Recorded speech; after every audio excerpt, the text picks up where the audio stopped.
ఇప్పుడు ఈ గత వైఎస్ఆర్ కాంగ్రెస్ పార్టీ ఆ రాష్ట్రంలో పెద్ద ఎత్తున ఫిషింగ్ హార్బర్స్ పోర్ట్లు అనేవి నిర్మించాము. దాదాపు 9,000 కోట్లతో చేసాము. ఈ నూతన ప్రభుత్వం వచ్చేసింది, ఎన్డీఏ ప్రభుత్వం. వాటన్నిటిని మరుగున పెట్టింది కానీ డెవలప్మెంట్స్ అనేవి లేవు అంటున్నారు. గతంలో 2014లో సార్ ఇది.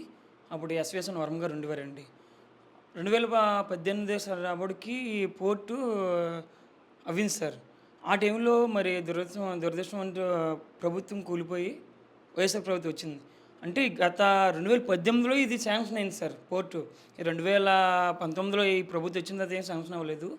అయితే పోర్టు రావడం నిజం పక్కా. పోర్టు వచ్చినా సరే ఉప్పాడ ప్రజలకు ఎవ్వరికీ అనుకూలంగా లేదు సార్. ఇప్పటికీ 13 చనిపోయారండి ఈ పోర్టు వచ్చిన కానించి. ఏ ఒక్కరికి ఉపాయం లేదు.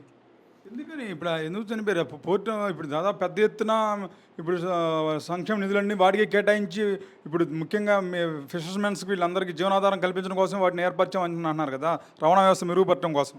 నిర్ణయించడం పక్కా సార్. అయితే ప్రజలకు అనుకూలంగా ఆ పోర్టు వేయలేదు సార్.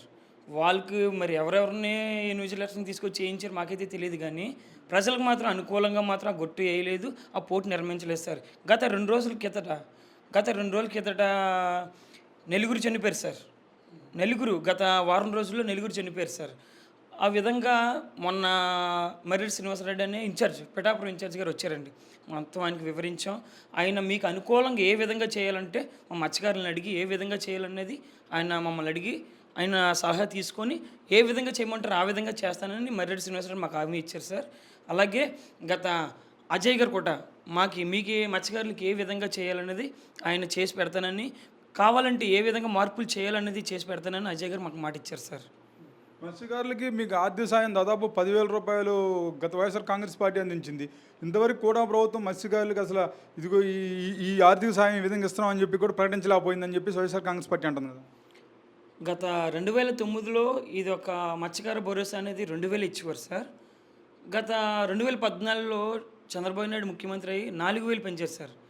అలాగే వైఎస్ఆర్ 2019లో వైఎస్ఆర్సీపీ వచ్చి 10,000 పెంచింది సార్. ఈ ప్రభుత్వం టీడీపీ ఎన్డీఏ కూటమి వచ్చి 20,000 పెంచింది సార్. ఎందుకు అందుతాయి కొన్ని ఒకటి చేసుకుని రావాలి. కరెక్ట్గా నెల రోజులు అవుతుంది సార్. ఇప్పుడు నిన్నే 1వ తారీఖున పెన్షన్ పెంచారు. ఇంకా చాలా ఉన్నాయి, పెంచుకుంటే మత్స్యకారులకు కూడా త్వరలోనే అందుతుందని నేను హామీస్తున్నాను సార్. కానీ ఇప్పుడు వైఎస్ఆర్ కాంగ్రెస్ పార్టీ వాళ్ళని ఇప్పుడు టార్గెట్ చేస్తున్నారు ఉద్దేశపూర్వకంగా, వాళ్ళ మీద దాడులు చేస్తున్నారు జన సైనికులు అని చెప్పేసి ఆరోపిస్తున్నారు వాళ్ళు. సార్ అటువంటి ఏమీ లేదు సార్. వాళ్ళే కక్షపూరితంగా సాధించి అవే మా మీద రియాక్షన్ చేసి అవే మా మీదకి ఎట్టిస్తున్నారు సార్. ఏమైనా ఉంటే పక్కా ప్రూఫ్ చూపించమన్నాను సార్. పక్కా ఆధారాలు ఉంటే మేము ఏం చేయమన్నట్టు మేము సిద్ధం సార్. చివరి మాట చెప్పండి. పవన్ కళ్యాణ్ గేట్ కూడా దాకా అసెంబ్లీ గేట్ అన్నారు. ఇవాళ పవన్ కళ్యాణ్ గెలిచి అసెంబ్లీకి అడుగు పెట్టారు, ఎలా అనిపిస్తుంది మీకు?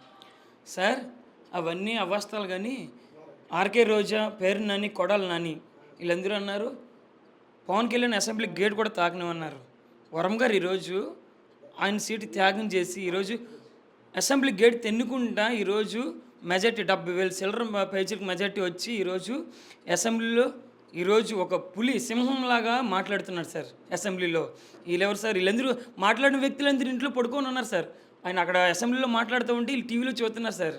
అంతే సార్. పవన్ కళ్యాణ్ కూడా అసెంబ్లీలో పడుకున్నారని చెప్పేసి అంటున్నారు కదా సార్. అవేమీ అవాస్తవాలు కానీ ఏం నిజం కాదు. కానీ ఆయన ఎంత ఎలక్ట్గా ఉన్నాడో ప్రజలు చూశారు.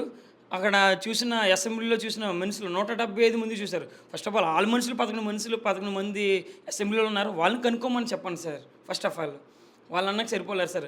ఒక సింహంలా ఈరోజు గర్జించేలా సింహంలా ఈరోజు 175 మందిలో ఒక సింహం ఉన్నారు సార్ అసెంబ్లీలో. Okay sir.